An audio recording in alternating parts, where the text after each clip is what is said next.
أعوذ بالله من الشيطان الرجيم.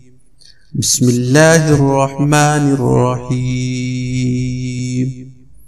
عم يتساءلون عن النبأ العظيم الذي هم فيه مختلفون. كلا سيعلمون ثم كلا سيعلمون. ألم نجعل الأرض مهادا والجبال أوتادا وخلقناكم أزواجا وجعلنا نومكم سباتا وجعلنا الليل لباسا وجعلنا النهار معاشا وبنينا فوقكم سبعا شدادا وجعلنا سراجا وهاجا وأنزلنا من المعصرات ماء سجاجا لنخرج به حبا ونباتا وجنات ألفافا. إن يوم الفصل كان ميقاتا يوم ينفخ في الصور فتأتون أفواجا وفتحت السماء فكانت أبوابا وسيرت الجبال فكانت سرابا.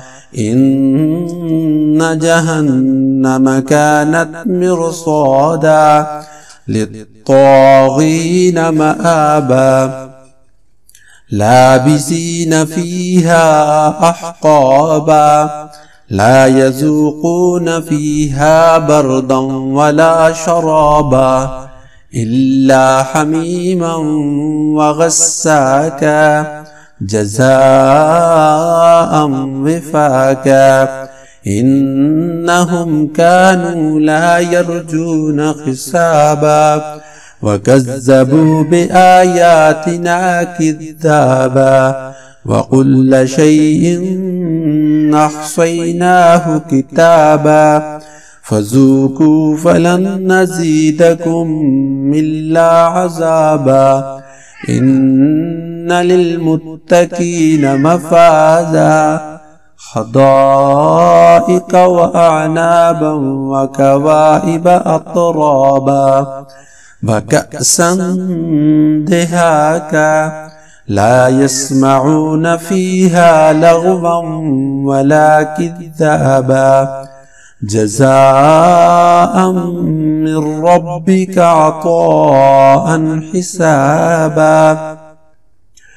رب السماوات والأرض وما بينهما الرحمن لا يملكون منه خطابا. يوم يقوم الروح والملائكة صفا لا يتكلمون إلا من أذن له الرحمن وقال صوابا. ذلك اليوم الحق فمن شاء اتخذ إلى ربه مآبا. إنا أنذرناكم عذابا قريبا يوم ينظر المرء ما قدمت يداه فيقول الكافر يا ليتني كنت ترابا.